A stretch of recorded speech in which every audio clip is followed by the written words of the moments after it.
Hey, this is JP with Central Idaho Mountain Weather. It's July 15th. Evening update on the Bench Lake fire. Awesome picture from Annie D'Angelo from today up in Stanley looking south at the fire and seeing some cumulus nimbus clouds. There were some thunderstorms in the area. Didn't look like any of the rain hit where we wanted it to. Unfortunately, I didn't see any fire starts today with lightning. And if you're liking this channel, ask that you donate to a coffee page. Had some donations coming in. It's always flattering that people care so much about this, and really appreciate all the donations coming in. And there's going to be a community meeting for the fire Wednesday, July 17th, 7 p.m. at the community building in Stanley. It will be filmed for Facebook for viewers to watch on Facebook later. All right, looking at the current view from Stanley, the plume is still pretty good. The smoke settled out quite a bit though. Oregon's fire blew up quite a bit as well today. That actually had a pyronimbus cloud. Pyronimbus cloud is basically a thunderstorm cloud that forms because of so much heat rising off the fire. It creates its own weather system. This is looking at redfish, looking very smoky from the lodge cam. And a couple photos that they updated on the InstaWeb page. The fire started to creep up directions that to the northwest, northwest today. So for those of the skiers in the area, this lower right section is called Dave Dog Peak. Bench Huts is over here. This is that nice Surprise Run and Buck Park right here. So the fire crept up to the bottom of Surprise. Should be making kind of a nice exit now for the future. And the more devastating part of the fire in my mind is this, because this is reached basically is right before the hillside before you drop into Fishhook Creek. There's one other photo I wanted to look at. So this is the ridgeline here going to Fishhook Creek. So this must have been like a little bit later. So you can see the fires made it there. Fishhook Yurt is right down here. This is just full of dead standing snags that are going to be great fuel for that fire to roll its way down the hillside.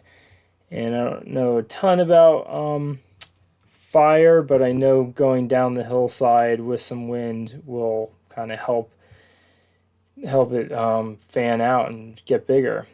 The one thing that is good is it's pretty wet down here, so hopefully firefighters can take advantage of that. The meadows are pretty wet places.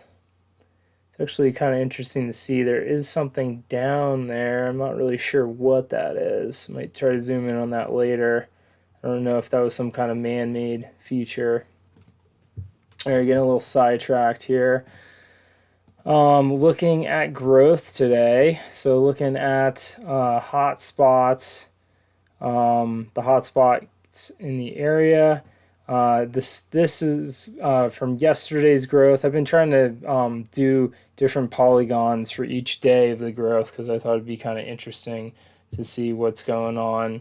How much the fire's grown each day. So it looks like roughly 400 to 500 acres more fire today.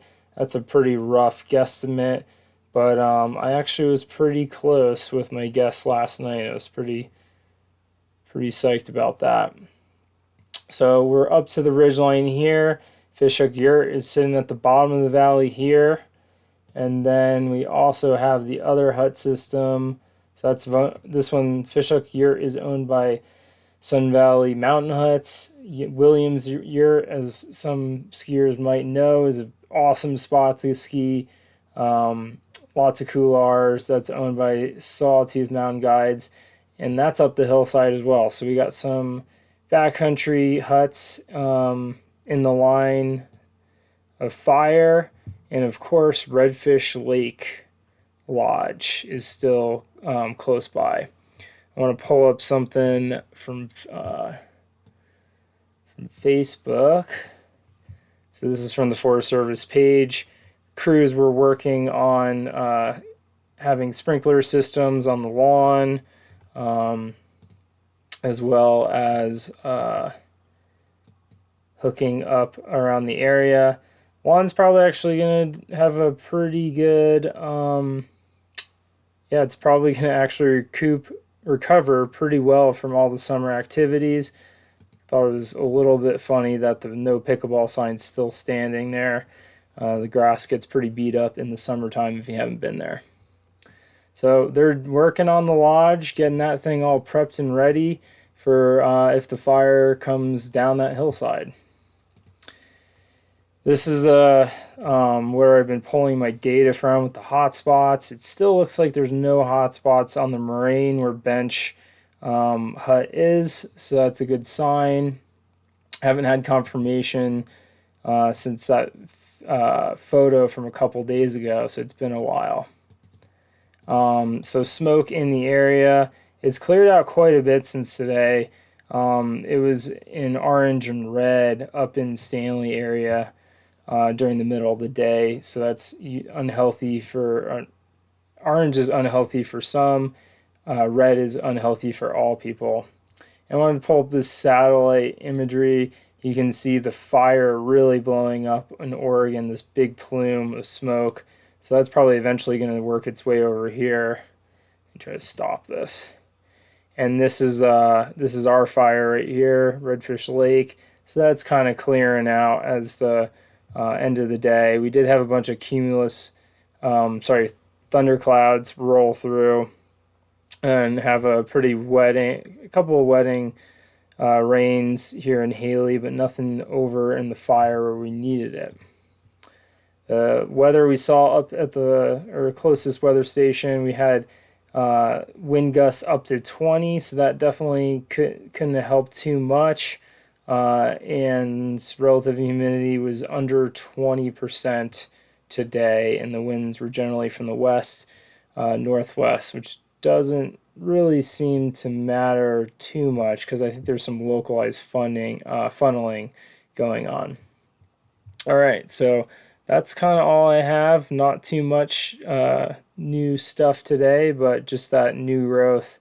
Another big day. Another 400 to 500 acres of burning and getting closer to the highway, the lodge, and some other structures. So cross your fingers that they get a hold on it tomorrow, and we'll just keep watching.